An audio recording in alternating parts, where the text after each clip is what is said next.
Welcome, everyone, to the Athletic Fantasy Football Podcast presented by Visa, a network working for everyone.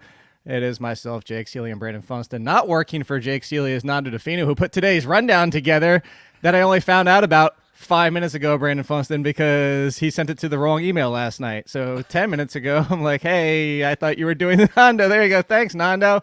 And he's like, oh, Jakey, as he always does. He sent it to the... So I am reading this rundown just as everybody else is going to be reading at this, like listening to it at the same time. So, Funston, you are more prepared than I am for what we're talking about today. You'll be not shocked to know that I opened it for the first time 5 minutes ago. So we are right in line. But that's just me being a team player. I didn't want to, have an advantage over you by knowing the script ahead of time right. more than you. That's what it was, team player. All right, so we are talking week 4 rankings. Thanks, DVR in the background with the great teamwork. If you want to drop any questions in the comments, we'll kind of like take little breaks, try to get to some of those to help you out. But all right, let's see. Oh, he did old Roman numeral, if I could even say that. Roman numeral with the Nando. I love Nando. All right, I don't even know how to read these because I can't do a Nando voice, which would be great. Like Adam Ronis can do a Nando voice, and then I can read him in his voice and be like, "Hey, Jiggy," but that's all I can do is make my voice deeper. Right. So, Hey, yeah, are the Raiders the most interesting team in the rankings this week? Every position has a little bit of crazy to it. All right, so valid question, but let's talk about it. So Derek Carr is on fire, and I still had Jake. See, I can't read it. Derek Carr is on fire, and Jake still has him at 16. Like, I can't even. It's gotta coming do a from search Nando. and replace for Jake and put I in there. Yes. So here's his question, and I'll let you go first, Funston. Is Derek? He says, "Can we put Derek Carr at 8 and just call it a day?" He could be as high as 8. I don't know if I see myself ever ranking him a whole lot higher than that on any given week because he doesn't run a whole lot. So you're kind of counting on the 380 yards all the time. I am at 12 this week, so I was kind of surprised. I'm at 14. What is he talking about? Yeah, I mean, I hate you, Nando. All right, so 12 and 14. I think the more interesting part is Derek Carr is what he is. He's just a better version of what he's always been. But the interesting part is the wide receivers because it's like we have to start figuring out how we want to rank these three. So yeah, go ahead and transition to them if you would like. Well, so the Derek Carr situation is, I just keep saying this, he's just new Philip Rivers. Is sure he can finish 8 given week, but it's kind of that fringe QB1 who doesn't run. And like talk about who's in front of him. You're starting Derek Carr over Aaron Rodgers, even going against Pittsburgh, who Joe Burrow was just remarkably efficient against that Pittsburgh defense to not fear it. Are you starting Russell Wilson or Derek Carr, Dak Prescott or Derek Carr, Stafford, Lamar Jackson, Jalen Hurts? Like, where are you putting Derek Carr over any of those guys?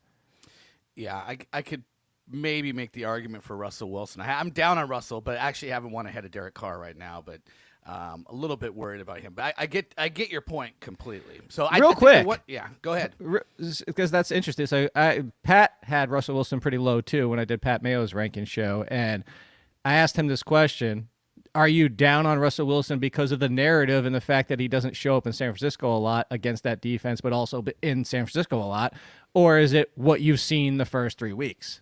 Well, why can't it be both? Because it is a little bit of both. I mean, look at the narrative about him not showing up in San Francisco. It's literally 9 for 9 in him not showing up. I mean, it's one game above 200.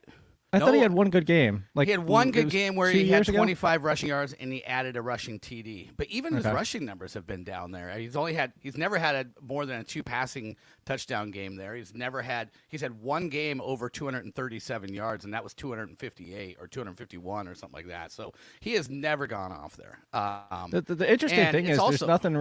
I was just sorry to interrupt. It's just a very Jekyll and Hyde offense, and they've been really bad in the second halves, and they aren't spreading the ball. They're not getting a whole lot of love outside of Tyler Lockett and DK Metcalf as well. It's a very narrow tree there. So, I would like to see them expand like we thought they would with this Shane Waldron offense.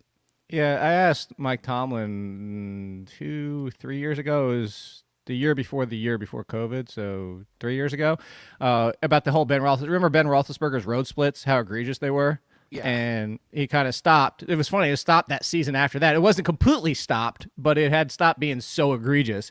And I asked him, I said, what's the sense behind this? And I said, are you calling different plays because you're on the road? Is it something where, the crowd noise? Because, of course, again, this was before COVID and all that type of stuff.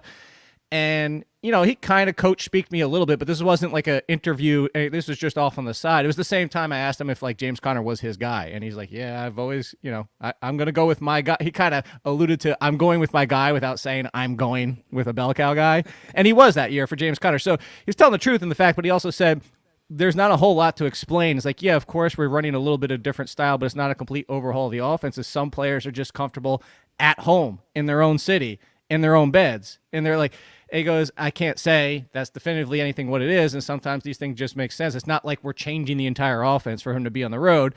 So I say all that to say, like, it might just be narrative of Russell Wilson being something. Maybe it's just something about San Francisco he doesn't like. It could be maybe that. It's the field. Honestly, maybe it's the field. It could be that. It also could be that San Francisco's had really good defenses, Of course. When you play a division opponent on the road in a hostile environment like that against a good defense, you're going to have struggles. So, yeah, I think there's a lot that goes into it. But, yeah, it's not just that. It's just the Seattle offense is, like I said, Jekyll and Hyde, and you have to kind of factor in that they could just, put up a dud like they did last week. Like how I turned a San Francisco or Derek Carr question into a Russell Wilson question. We've already actually not even a full question, 1/3 of a question in, and we've already blown up Nando's sheet. We don't have to answer this now, though, right? Because we just kind of did. Yeah. This question, the second part of it, I got to phrase it a little bit differently because his part was saying Peyton Barber is going to get the start again. Gruden seems to like him. 20-plus touches. How high can we put him? I got to phrase it a little bit differently because he's right, and you edited my column this week, so you know that I called Peyton Barber and Kenyon Drake sleepers, quote-unquote, as in you could possibly start both this week if needed. So let's say Peyton Barber on his own, Funston, and then if not, your boy Josh Jacobs potentially, if Josh Jacobs is back. So basically, where do you rank Barber and where do you rank Jacobs depending on if Jacobs plays or not? Yeah, I would rank Jacobs 20. I would rank Peyton Barber about 25 or 26, maybe a little bit lower. Actually, even maybe possibly down to like the 28 range. And I say shame on you, Miami, for giving up that kind of production to Peyton Barber last week. So I mean, am I going to follow the idea of him getting another 23 carries and over 100 yards and a touchdown? No, I'm going to kind of be more like, well, if he plays again, it's more likely to be like a 70-yarder, maybe gets into the end zone. The touchdown 70. Feels yeah, I'm ready. I'm ready for 19 for 31. Like, I totally hear you. I get that as well. That's why I don't just plug and play Barber into where I had Jacobs rankings. All right, well then how far up your rankings are we going? Henry Ruggs. The breakout is here. It's finally Henry Ruggs season after everybody hated him last year. I'm so glad I stuck with Henry Ruggs. All that being said, Funston, I'm not putting him inside my top 30 yet just because Brian Edwards, Darren Waller, and then the biggest factor is their version of Cole Beasley. Hunter Renfrow is just the stable presence. Right, exactly. I have him in my mid-40s right now, and maybe that's a little bit too low. I don't have him as a wide receiver 3, but I'm curious to hear you decide. You decide, like, I think we both agree that Brian Edwards is kind of like the last guy, but I think there'll be plenty of weeks where Edwards will be higher than Ruggs. I feel like Renfrow is the safest guy to finish second among this trio every week, or to be right there. So third on the team, always behind Waller and a receiver. Yeah, I'm with that. The thing is Edwards is getting a little bit more work than Renfrow is. Snaps and routes and stuff like that. It just doesn't seem that way because Derek Carr doesn't look at him until the fourth quarter. It's almost over. Exactly. So, all right. Yeah, go ahead. Where do you have I have him in the 40s. Okay. Again, because of that, it's just the fact that it could be Renfrow, it could be Ruggs, could be Edwards, and then I kind of feel like the good thing about it is Ruggs' floor is better than Edwards, but Edwards, honestly, admittedly, ceiling feels higher than Ruggs does. Yeah, and honestly, I'm noticing he's gotten the carry each of the last 2 weeks too.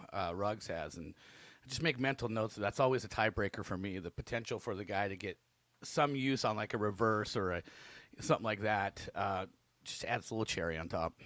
All right, well, I'm reading his second question verbatim because there's no other way I mean, no matter how many ways I work this, I can't because it's coming from Nando. It says, first ranking I went and looked for was Colin Johnson, wide receiver 72, Jakey. So What is this is the thing. He texts me sometimes just Jakey, and that's the entire text. I have no idea what he's alluding to. Like, what is it good? Is it bad? Like a question? I have no idea.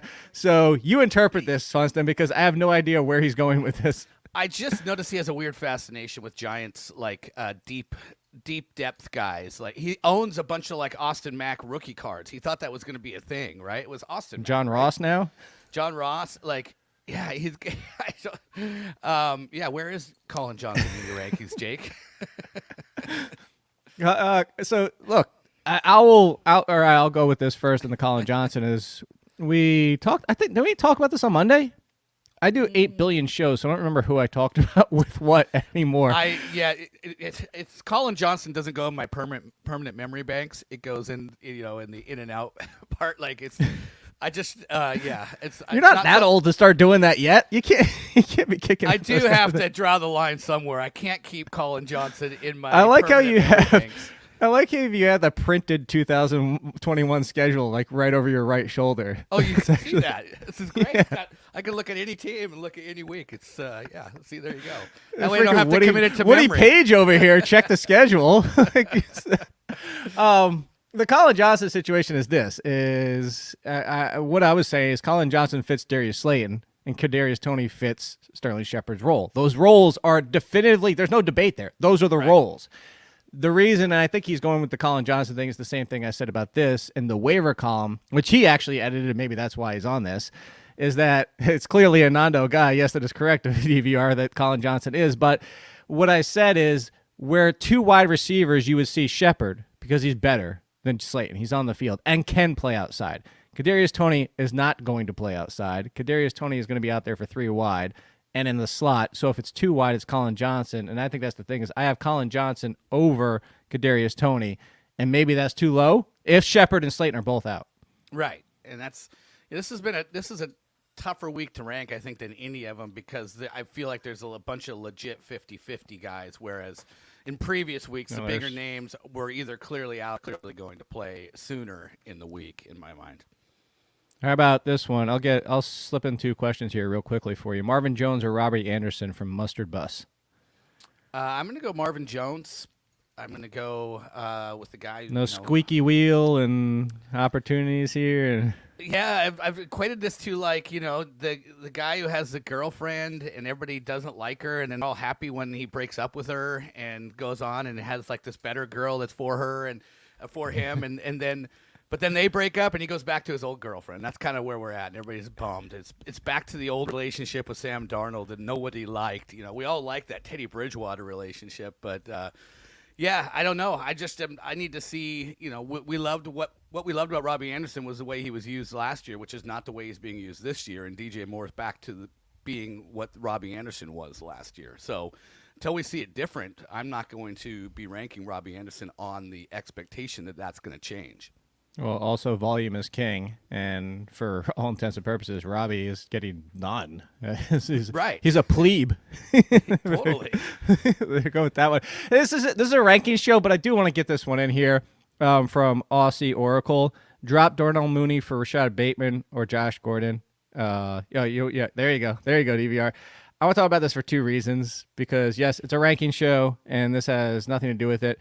It's more so we already covered Josh Gordon. Go back and watch the waiver show. Josh Gordon, if you're going to pick him up, just trade him. There's no guarantee he even plays in the next 4 weeks. We just name value.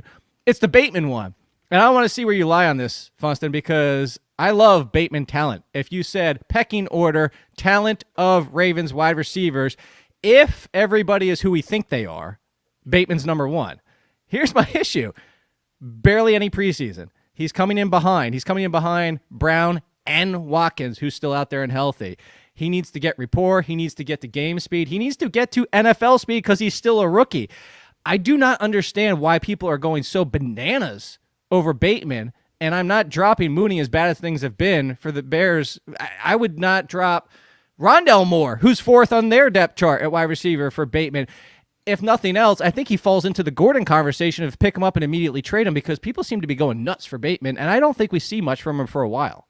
Yeah, I agree. I totally agree. And I think people are picking him up without even thinking about context and all that context that you just said. And And, one of my biggest disappointments in this last draft was hearing Bateman's name called for the Ravens, because even if he is the number one, like how long have you been able to, like, week in and week out rely on the number one receiver for the Ravens? And, it's been better this year. They talked a lot about how they wanted to really involve the wide receivers more, and it's been better. Greg Roman has a terrible track record of it, though.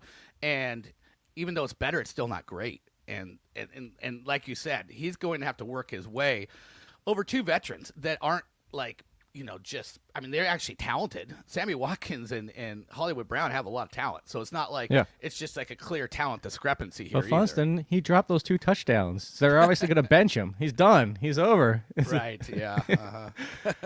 All right, so second ranking Nando went to and looked for was Nick Westbrook. I found out how to pronounce the last part. I found it. Do you know how to pronounce the last part? Akina. Okay. Well, it's funny. I heard the announcer say his name on air when he scored the touchdown last week. I just didn't quite.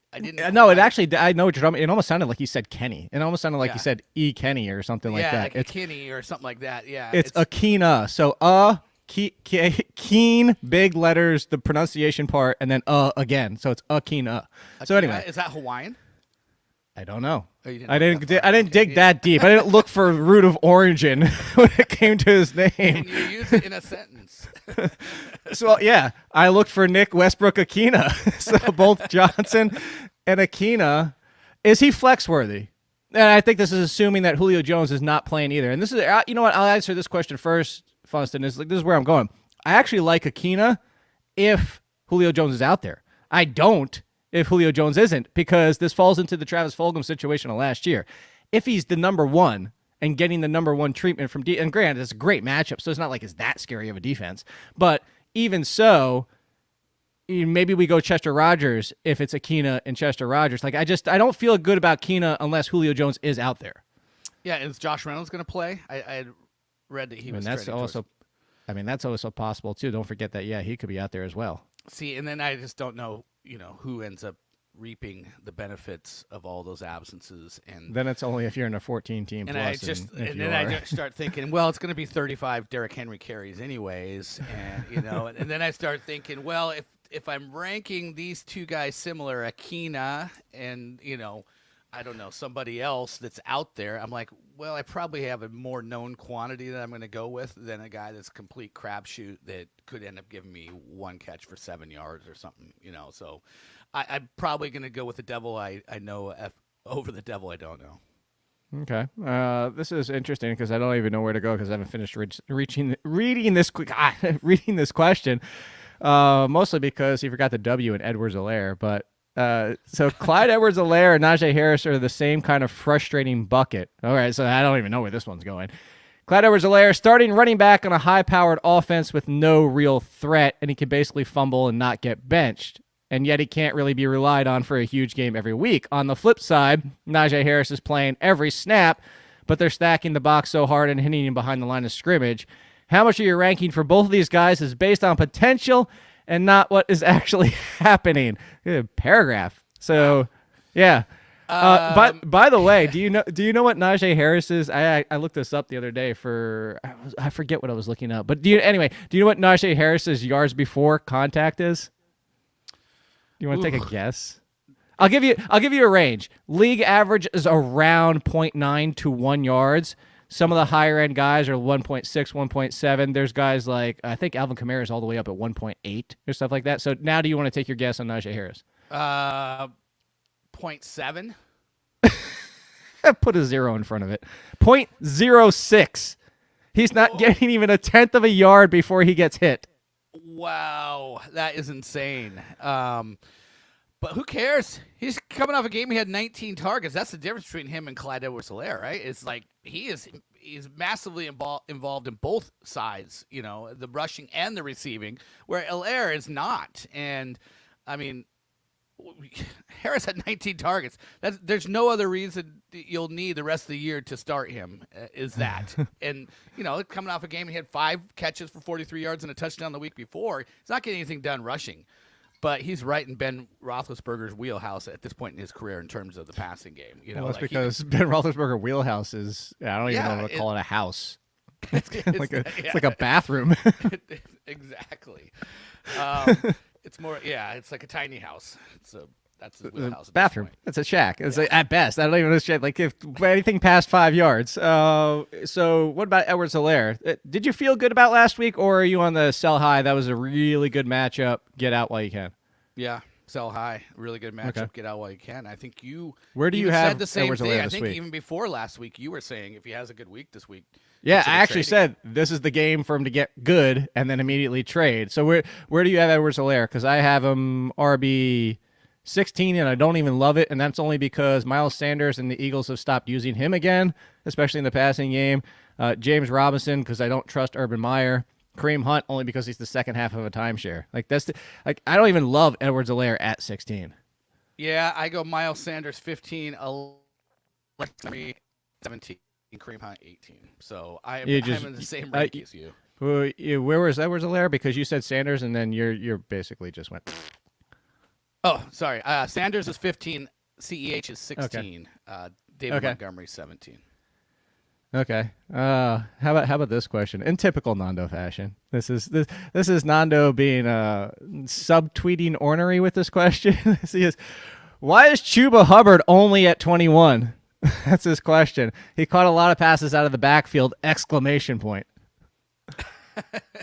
Well, first of all, I think people are discounting Royce Freeman's involvement. This is like if Royce Freeman was there last year, Mike Davis would not have been so crazily involved. I think they would have ran a little bit more of a combo backfield. You could make Chuba got targeted a lot. He actually has a decent history of drops and not being great in the passing game. And Royce Freeman, if we remember, kind of evolved into the passing down back for Denver. He had a season in which he had over 40 catches. So I think, where there's going to be maybe like a 65-35 split, something like that. I just think we're not paying enough attention to Royce Freeman.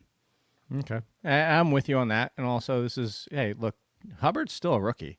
And I think the bigger concern that we've seen from a lot of rookies, this is Trey Sermon. Trey Sermon, one of the factors that was keeping him off the field. But what do we talk about every year? I say we, as in you've said it, Funston, like all of us in the community, NFL analysts, rookies transitioning from college to the NFL, one of the bigger parts that come into play is pass protection. And it's not just, you can have somebody who's a good pass blocker, but still struggle in pass protection because you have to know your assignments. And it's also transitioning to potential different offense. And one of the things with like Trey Sermon ran a lot in an offense that doesn't have a quarterback under center. So understanding those assignments and when, hey, you know what, you might be on the right and your first assignment might be look right, but you need to be able to quickly move left just in case that's where the blitz is coming from. Like these, I'm saying this not to go into a deep dive because you can look further into this, but this is something that takes into account why rookies are often not on the field more than we want them to be because of that. And this is a big factor. You can be, like I said, you could freaking stack up linebackers,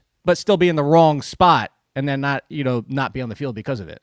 No, I think that's a great point. But also made me recall, do you remember Maurice Jones-Drew blowing up Sean Merriman? That's one of my all-time favorite. I have forgotten about it for years until you just said that, though. Yes, it just got me thinking about great actual pass blocking. But, I remember Tyson Williams getting blown up at the beginning of the week, too. Yeah, exactly. So there you go. All right, so, I missed this one. Corey Davis, 36. Cordero Patterson at 38 if you're looking at wide receivers. Cordero Patterson actually in a similar range on my ranks if you look at running back because he's at both positions depending on where you want to put him, though. Here's Nando's question, though, is who do you have more faith in, Corey Davis or Cordero Patterson?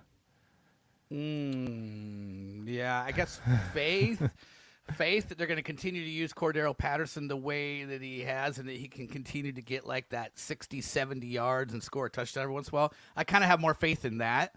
Like, who has more upside in any given week? We've already actually seen it is Corey Davis. And if the matchup allows for Zach Wilson to throw the ball with some time, which I think this week it does, and I actually would probably lean a little bit to Corey Davis this week, but it's close because Cordero's matchup's actually not bad either. So, but I think just in a vacuum, if Zach Wilson has time to throw, I want Corey Davis.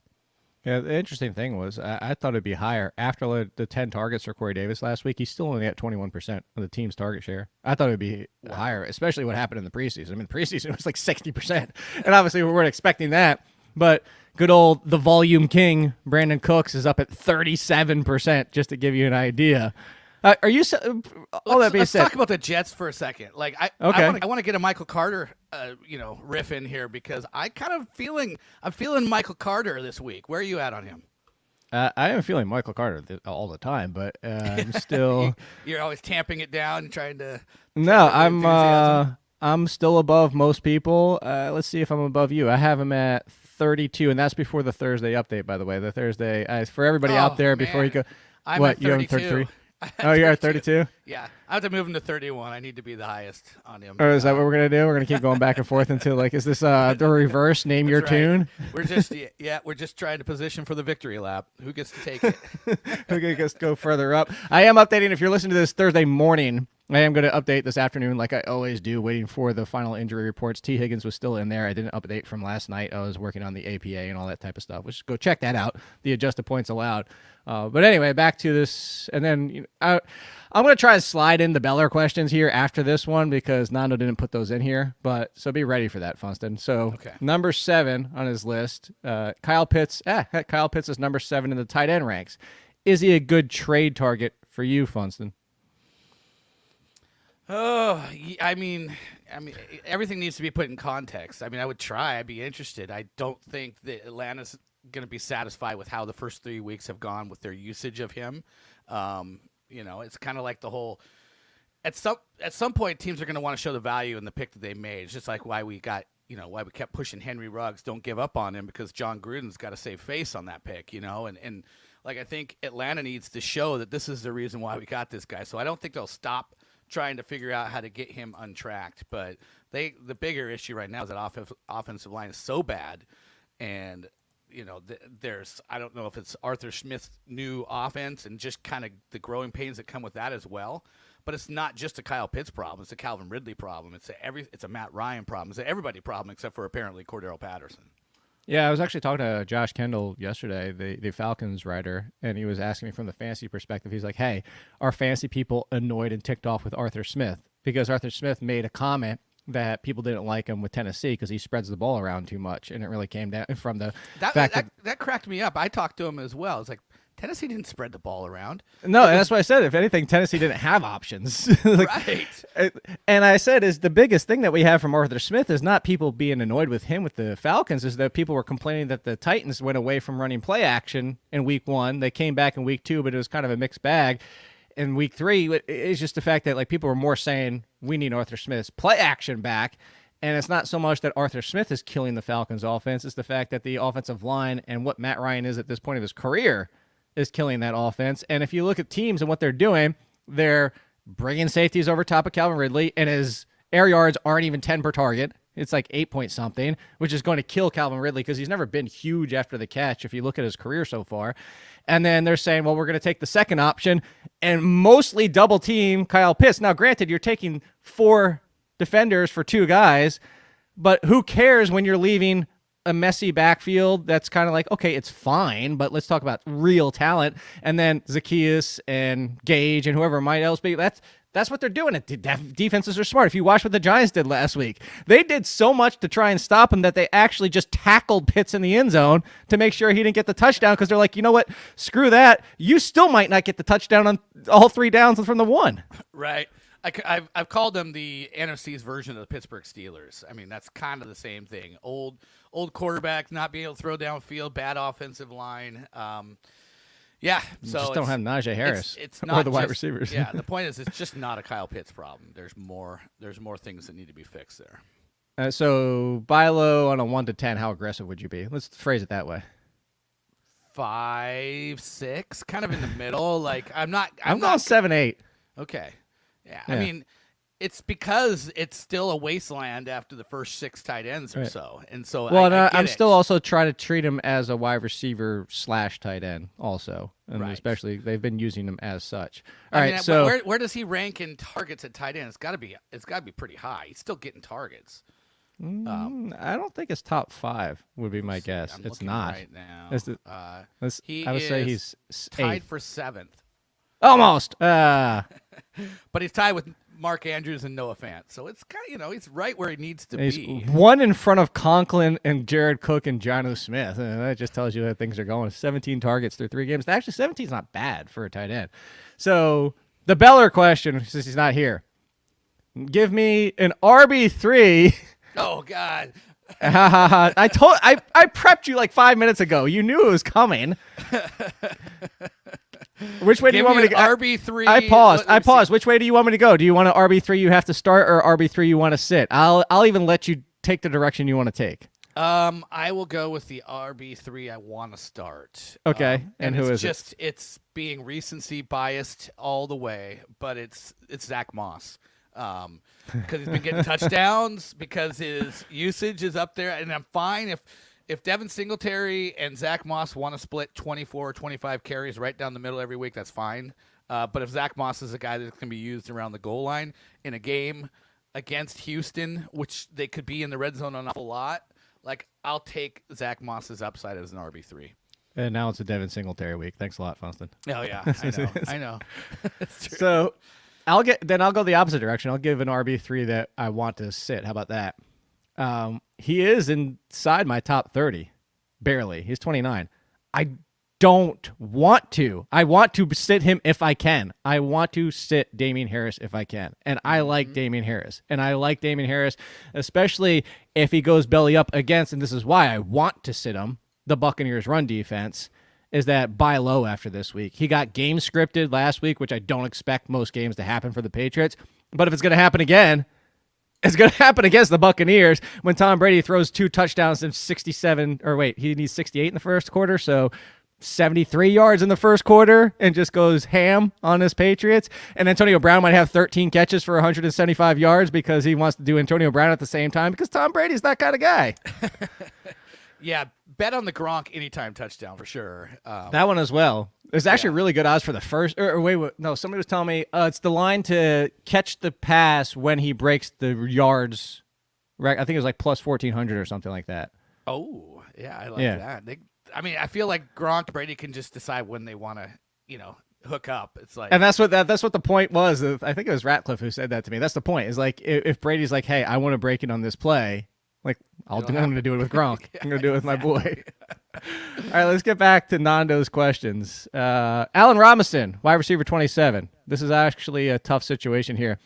Where's that rank go for Foles versus, I know what he meant to say, but Foles versus Fields? He didn't say that. Freaking Nando. See, there you go. Freaking Nando. You know what? I wore the Scream shirt. It's actually, if anybody's watched Rick and Morty, it's Mr. Meeseeks as the Scream painting.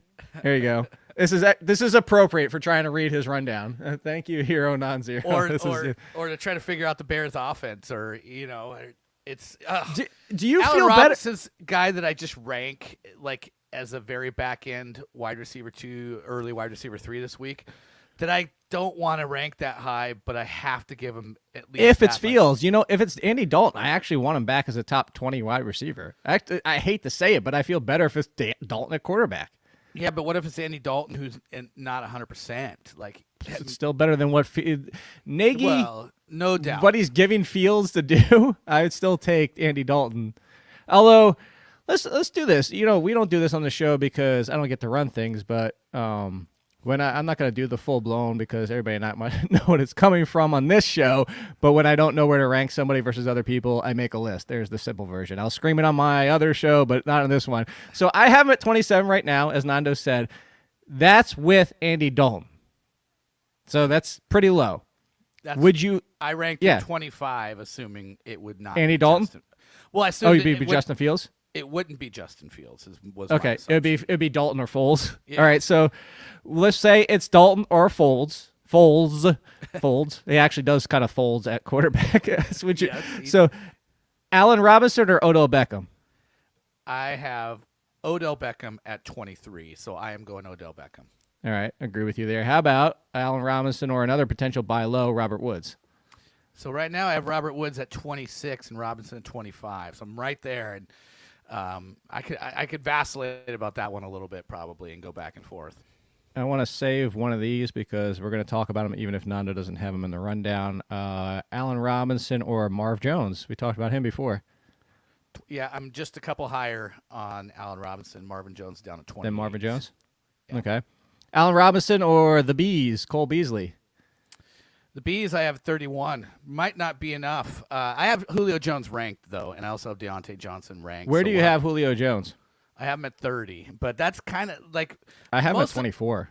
Yeah, most of the time I rank like if they're going to play. This one I kind of hedged a little bit that maybe he wasn't. Well, that's what I put him at 24. He's going to play, but baking in the risk. Like DeAndre Hopkins last week when I had DeAndre Hopkins at like 15. And that's why I have Julio Jones at 24. Like if I knew Julio Jones was 100%, I would say 12 or 13. Thank you, David Funkhauser. Yes, for everybody that doesn't know, don't tell YouTube. But if you just comment and help us out, that's like more free shows for you guys. The algorithm just, if you comment, you can just be like, this is a comment. It helps. Kudos to Pat Mayo for always figuring out a way to break the system. Exactly. So wait. Funston, do you know what we just did when we were trying to figure out where Allen Robinson fits? Do you know what we're doing? We made a list! Haha, I did it anyway. This is all beyond me. This is stuff that I don't have a history This is Chris in doing. Jericho. Oh, can I reach Chris Jericho? I think, where did I put Chris Jericho? That's where I wore the shirt the one time. I'm looking behind me for everybody who doesn't know why I'm leaning over. Did I fall? Chris Jericho's missing. I'm going to find Chris Jericho. WWE, we made a list. All right, so Cooper Kupp. Nando. Cooper Kupp's number 3 in my ranks. What does he have to do to be number 1? You know what he has to do to be number 1? I'll answer this question. He has to murder Devontae Adams and Tyreek Hill. Yeah. I think number 3 is about okay, maybe one more week, but let's be honest. Let's put it this way: if somebody you're the Cooper Kupp manager, Funston, and I come to you and I say, "Here's Justin Jefferson. Do you accept trade?" That's close. I mean, I'm probably going Justin Jefferson still. It's close though. I mean, I have moved my view of Kupp up. I mean, clearly. If I sent you Stephon Diggs, do you hit accept? If I get Stephon Diggs, I'm hitting accept. Yes. Okay. If I sent you Tyreek Hill, would you hit accept? Yep. Exactly. Okay. So basically, you're saying 3 is too high. Well, I mean, I think you can look at a group of about 8 receivers and you can start mixing and matching them based upon matchup for the week. Like we don't say the matchups are going to sway things dramatically, but when you're splitting hairs on receivers, that's how you decide. Okay. I do want to get this question in here.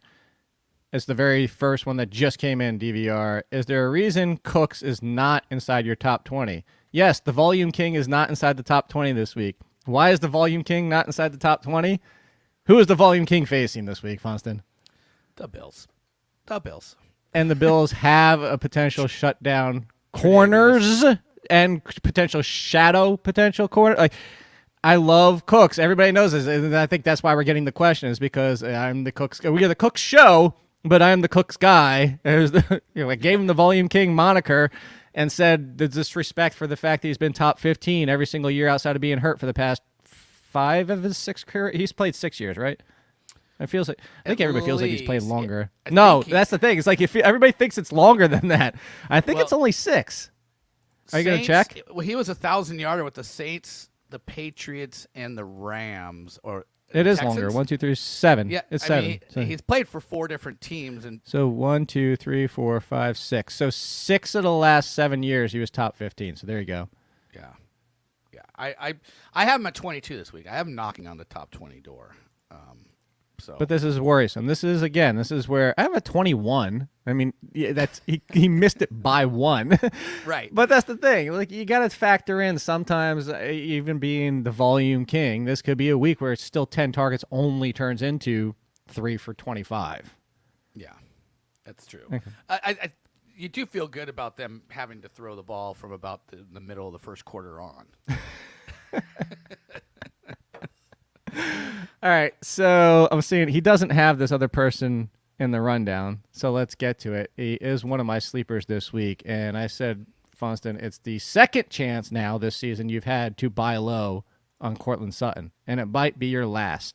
I have Cortland Sutton one spot behind Brandon Cooks going against Baltimore, who just cannot stop the pass, especially if you're 15-plus yards downfield. Is this Cortland Sutton, Tim Patrick, Teddy Bridgewater time this week, and where do you have him ranked?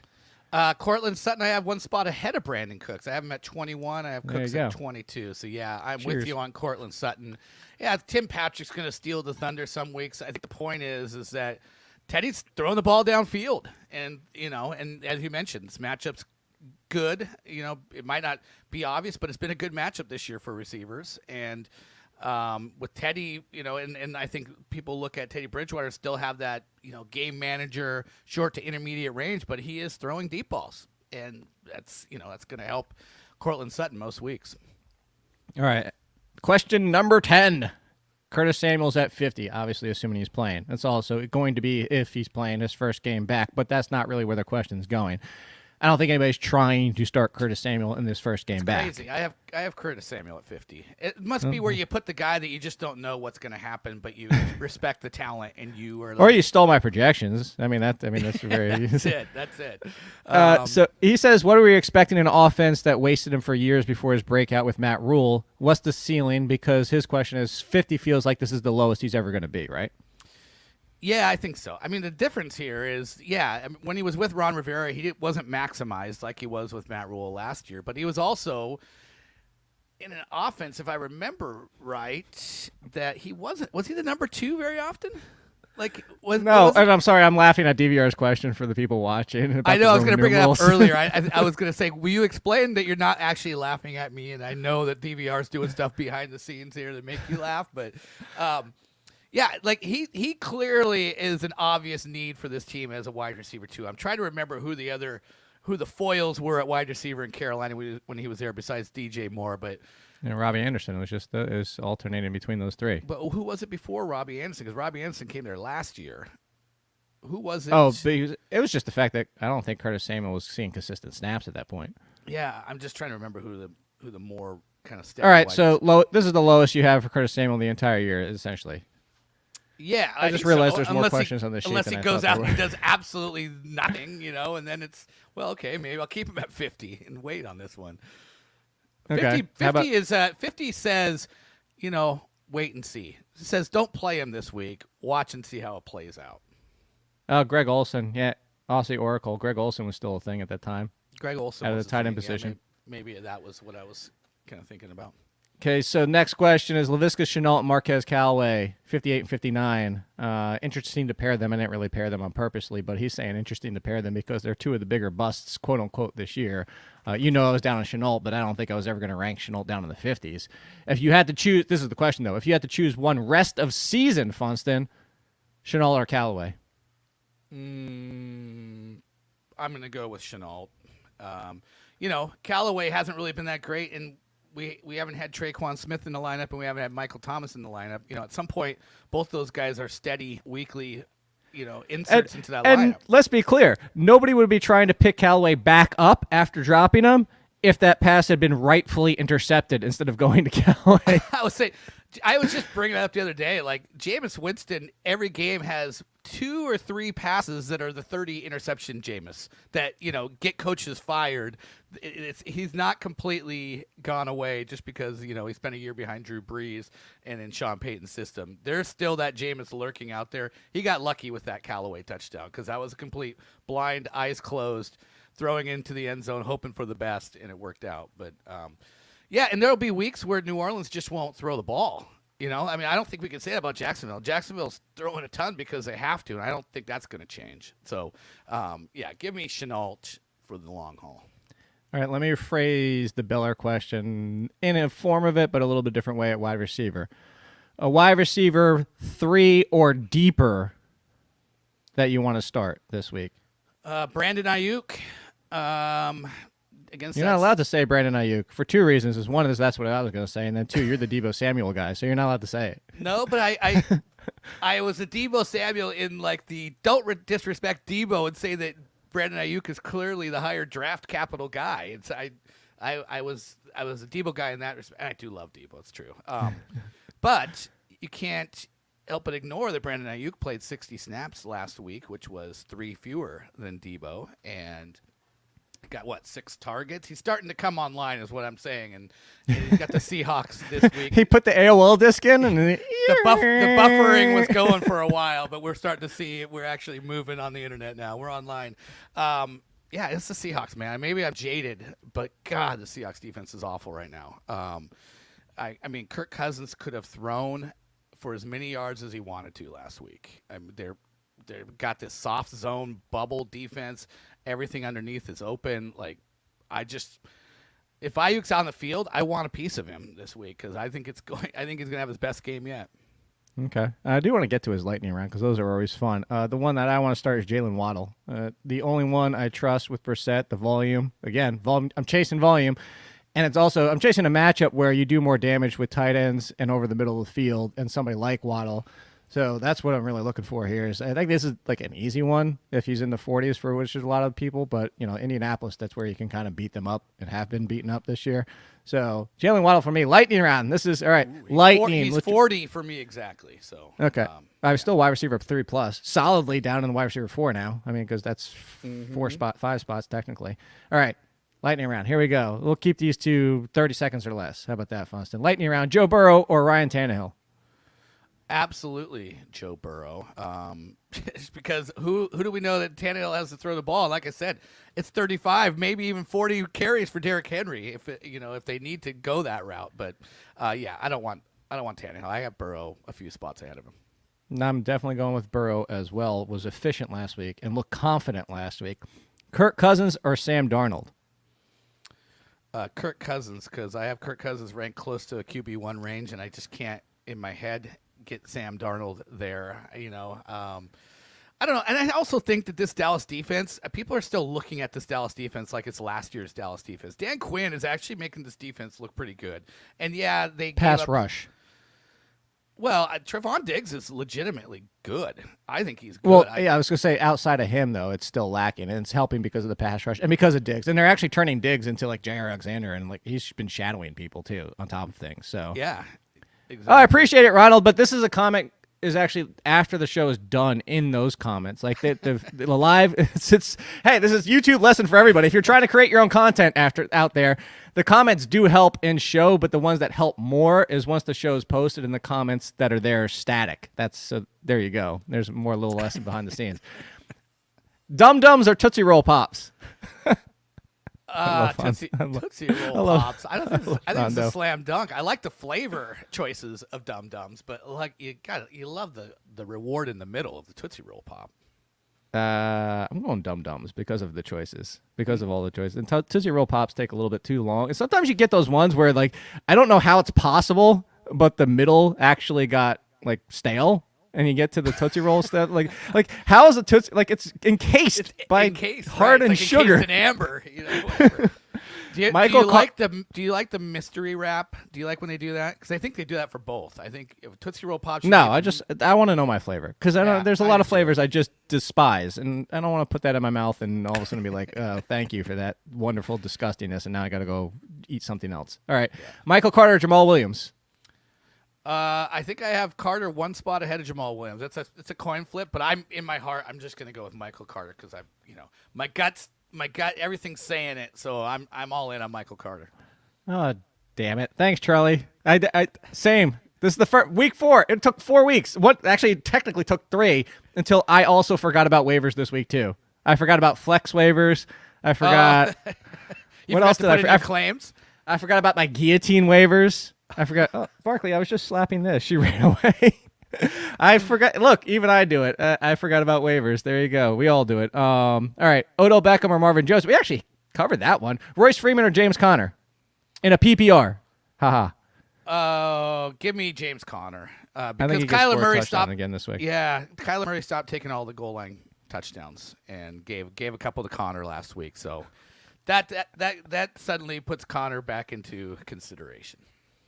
You ready for this next one? Do it. Do it. It might be an appropriate way to phrase this. Uh-oh. Win a $1,000 lottery ticket or never have to wipe your poops again for the rest of your life. That is ingenious. I'm going to go with the latter. So am I. Like, maybe you said 10,000 now. Okay, I think I'm thinking. I'm assuming that by saying that, it's just automatically somehow taken care of. And clean. Yeah, it has to be clean. You could probably buy a bidet for $1,000. So it's basically, what you're doing there. And like you ghost poop. There's like nothing there. You don't have to. Right, exactly. Oh, God, Nando. Will Fuller or Robbie Anderson, half-point PPR? I guess Robbie Anderson. I don't know. I was gonna say they're very similar. They are 2-3 catches, 70 yards, and a touchdown. I'll lean Anderson for one more week, just because again the quarterback situation a little bit better, slightly there. How about this? This is an interesting one. Hunter Renfrow versus Kenyon Drake in a PPR. I will go Kenyon Drake. Because I feel like there's almost the same amount of like target upside for Kenyon Drake, but then he also gets some carries. So give me 2 ways to score. Okay. How many NFL jerseys do you think your co-host owns? I'm going to say you have only like 2. I have 2. I already win. There's no way you can defeat. There's no way you can beat. I have an old Marshawn and I have a Russell Wilson. So I'd have to go double check my count because I got the 2 signed ones behind me. Actually, one of them's covered up. Because he's in a. You gotta have a Fulgham somewhere too, right? Heineke's technically ODU. No, I don't have a Fulgham, but I have an Odell Beckham Giants and an Odell Beckham Browns. I have Zach Gardner Pascal. Minshew. No, I have Gardner Minshew because he was Beowulf. Actually, I have the one where it actually says Beowulf and not Gardner Minshew. Eli Manning, Justin Tuck, Michael Strahan. I would have to go double check. There might be another one or two. But you don't right actually wear them, right? No, I don't. I just end up putting them up behind me as decoration. So I don't know. Do they count if I don't ever wear them? You'd save a lot more money if you buy actual poster versions of the jerseys. How about some Yahoo trade market questions? Because these are good. These are kind of like going forward, thinking of who would you rather. That's what it basically is. Who would you rather for the rest of the season? And I'm going to start, for everybody out there, I'm starting next week's rank column. This week was ranking Starburst for fun. Next week, I'm going to go back to some more things of advice. And one of them I actually have on there, Funston, is rest the season trades. People are like, I'll give you a good comparison. A lot I've seen lately of people have been saying Tim Patrick or. And it's like Tim Patrick or, and I'm trying to think of somebody like in this, like Allen Robinson or something like that. I was like, well, rest of the season doesn't really work with somebody like Patrick because it's Patrick until Jerry Jeudy gets back. And then if you're doing rest of season, I have to factor in 10 games versus 3 or 4 more. So anyway, that being the point here. So any context you want, but most of these are guys playing the rest of the season and playing right now. So would you rather have Allen Robinson or Odell Beckham for the rest of the year? Yeah. Jarvis is out for the rest of the year, right? No. Okay. When's he coming back? Undetermined. Similar to Jeudy. It's like could be on the short end of the spectrum, could be the long end of the spectrum. Well, I'm going to go Allen Robinson because it's just been 3 yuck games, but he's had so many bad quarterbacks. He was good last year with Trubisky. I have a feeling in some way, somehow it gets figured out. With Odell, they don't like to throw a ton. Jarvis Landry's coming back. He has his own injury history. Yeah, that's why I slightly lean Robinson too. Yeah. How about Kenny Galladay or Eli Mitchell? I will go Elijah Mitchell, I guess. We didn't talk about him. He wasn't in the rundown. You're starting Elijah Mitchell over Trey Sermon, are you not? I'm doing I am. I ranked this is what I said is I ranked him 28. So 28. Yeah, because I also kind of factored in he has a shoulder injury that he wasn't healthy enough to. So you're factoring in some injury, like the re-aggravation potential of a running back with a shoulder. Why do you hate Elijah Mitchell? I have him 27. Oh, okay, there you go. Yeah. I can remedy that if that's what I need to do. If I need to move him up 1, I can figure out a way to do that. 2 more. You have to leap me 2 more. The Christian McCaffrey trade market is an interesting one. Christian McCaffrey and Adam Thielen for Evans and Cook. I'm taking that. I'm taking the Cook side of it because Cook should be back this week. He was already limited practice yesterday. And I see you thinking about it, but here's where I'm going with this one, and I'm glad that he put this in here, is I actually put this at the top of either the waiver or the ranks column, Funston, and I want to see if you agree with this and part of this trade conversation. So I said if you're 3-0 and 2-1, you're sitting pretty, go trade for Christian McCaffrey, but don't pay top 5. Get him at a discount. Get him at low-end RB1. Now, if you're 1-2 and 0-3 and you can't survive, like let's assume Christian McCaffrey's only 3 weeks and you're in a bad shape overall, like maybe your second running back was only Melvin Gordon and you can even get RB1, I say get him out of it. You need the wins, and that's where I'm going with this. Yeah, no, I'm on the Cooks, and it's Mike Evans. Was that the other guy in the equation? Evans and Cook. Yeah, I'm absolutely on that. I'd feel better if I had Madison to kind of just lock that back. What if it was Christian McCaffrey and Adam Thielen for Dalvin Cook and Cortland Sutton? I honestly don't have that big of a discrepancy between Mike Evans and Cortland Sutton. So okay, I'd still do the deal. How about James Robinson or Cortland Sutton the rest of the year? I'm actually going to go James Robinson. I actually am starting to think that it's going to be okay for him. Wait. You're putting some trust in Urban Meyer? I know. I didn't say that. I'm putting my trust in James Robinson. I mean, I think you're trusting that they're going to be losing in the second half every single year. I'm trying to ignore the rest Urban Meyer factor. No. Let's be honest. It's clear. Like the first half, barely touched the ball. But what they were doing, they were in the game and actually leading for a little bit at the very beginning of the game. Second half, like most every single game we expect them to be, trailing and having to play catch-up, which is where James Robinson does his work. Yeah, if the worst thing you have to worry about with James Robinson is if the team actually gets good and competitive, I think you're okay. Like, you're going to be fine.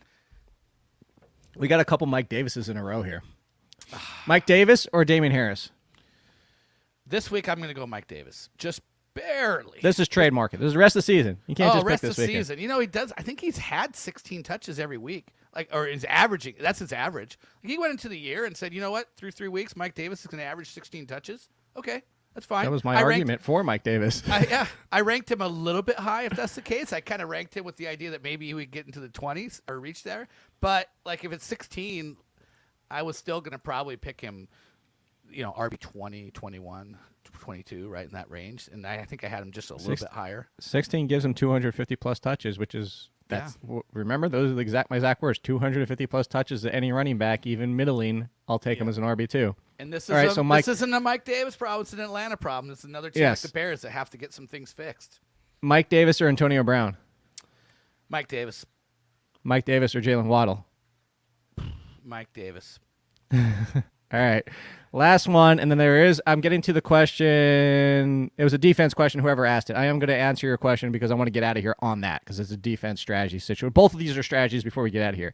He actually even says squeezing this in. Marlon Mack probably traded soon. If he lands in the right spot, and there's more to the question, I'm cutting it off there, Funston, because I don't care. I don't care about Marlon Mack. Stop asking about Marlon Mack. And here's why I said it's like, kidding aside. Somebody asked this in the waivers, and they said, hey, Marlon Mack was going to get traded. At worst, he's splitting carries wherever he goes, right? I said, no. At best, he's splitting carries wherever he goes. So I understand it because I think here's where I think a lot of people are going with this, Funston. Is I think a lot of people are seeing what happened with Kenyon Drake that one season. And they're like, oh, my God, he could be a league winner. They were down to nobody in that backfield. Now, maybe San Francisco, and that's his point. It's like, what if he goes to San Francisco? Maybe San Francisco loses Elijah Mitchell and Trey Sermon this week, and then Marlon Mack goes there. Like, maybe. Best case, what is he, RB 20 to 25 best case? So deep leagues, but I would rather just pick him up and trade him similar to the Bateman situation. Yeah, and I'm sorry, but I just can't ignore that he's coming back from an Achilles injury. Name the running back that's ever had success doing that. There hasn't been. It would be uncharted territory for him to come back and be a significant factor coming off the Achilles. He wasn't even getting work before they considered trading him. Right. I know. I'm not holding my breath on Marlon Mack either. I won't be interested unless it's just a slam dunk that he's going to get, regular double-digit touches. I just don't know where that is. Where's that happening? Last one before we get out of here. So somebody asked about the Pittsburgh defense, and they said, would you consider holding the Pittsburgh defense? They're at Green Bay this week. If you look at the rest of their schedule right after that, home against Broncos, not too bad. Then home against the Seahawks, at Browns, versus Bears, versus Lions. Here's what I say, Funston, see where he takes, like, Steelers, whoever, unless it's a definitive walk away, it doesn't matter a matchup defense. I'm not ever holding a defense through streaming matchups, but I want to see if you agree with that. And then the part two of it is, would you ever roster a second defense in the fact of like, hey, let's give you an example. A top streamer this week, like the Bengals was last week, and then you're looking towards next week and saying, oh, I haven't even looked at next week yet. Whoever's facing the Texans next week, streamer. Would you ever stash a week ahead streamer so you don't have to chase on waivers with everybody else? I'm not saying I've never done that, but almost never do I do that.